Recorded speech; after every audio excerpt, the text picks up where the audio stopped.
शराब का अपना कोई सरीह रंग नहीं, शराब तज्जियाए एहतिसाब करती है, जो अहले दिल हैं बढ़ाती है आबरू उनकी, जो बेशऊर है उन्हें खराब आप करती अजीज मियाँ को सुनते हो?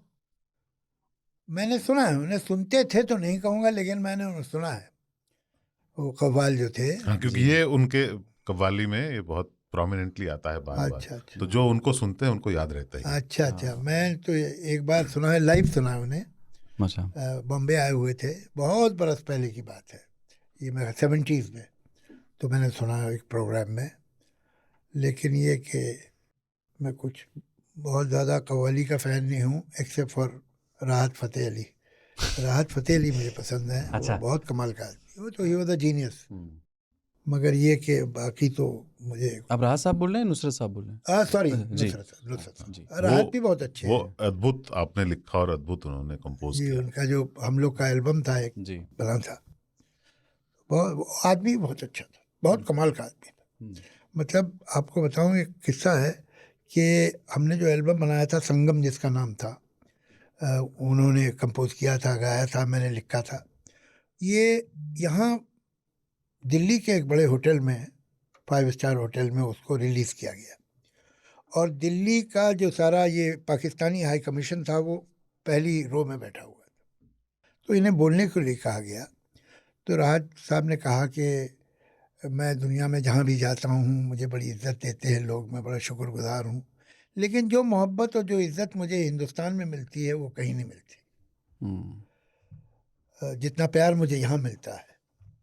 तो मेरा सर शर्म से झुक जाता है जब कोई मुझसे पूछता है कि आपके मुल्क में लता मंगेशकर का फंक्शन क्यों नहीं हुआ है, उनकी इवनिंग क्यों नहीं हुई है।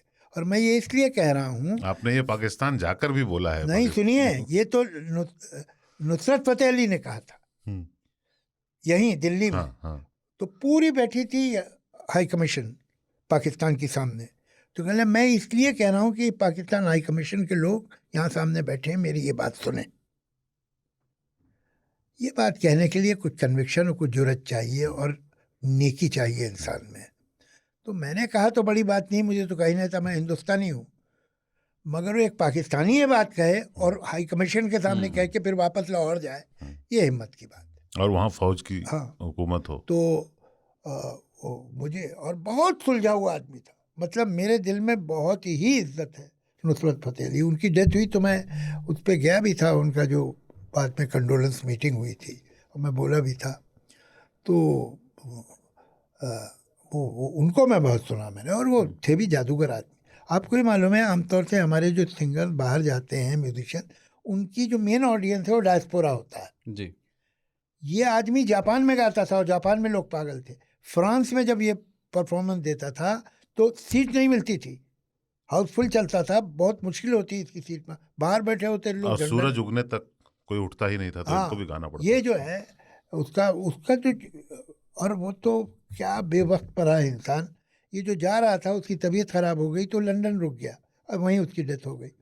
वो जा रहा था, एक बहुत बड़ी अमेरिकन कंपनियों से 2 कॉन्ट्रैक्ट साइन करना चाह रही थी, एक album with Pavarotti the great opera singer, और एक एल्बम विद मैडोना। इसके लिए जा रहे थे वो। तो अगर 5-10 साल और जी गया होता पता नहीं क्या करता। 49-50 एज थी व्हेन ही डाइड। बहुत अच्छा आदमी था। अजीज मियाँ साहब, जब उनकी मौत हुई थी तो मैं एक अखबार में सब एडिटर था। जी तो मैं फ्रंट पेज पे मैंने एक सिंगल कॉलम न्यूज़ लगा दी। जी। तो मेरे जो एडिटर थे वो आए, बोले ये व्हाट इज दिस, ये कौन है, and why is it on front page. तो मेरे पास तो जवाब नहीं था, तो मैंने कहा कि if God dies will you put him on the front page? हाँ he was like what do you mean? God. हाँ और मैंने इस मुद्रा में बोला हाँ। कि वो काट नहीं पाया उसको। वो चला गया। दूसरे दिन बहुत लोगों ने मजाक उड़ाया हमारा, ये क्या है यार, ये फ्रंट पेज की न्यूज़ है, कौन है ये अजीज मियाँ? हाँ। लेकिन चूंकि एक पागल इंसान वहां पे काम करता था और मैंने आंखें इतनी तरेर के बोली उनको कि God dies will it be on the front page, तो गॉड हैज डाइड।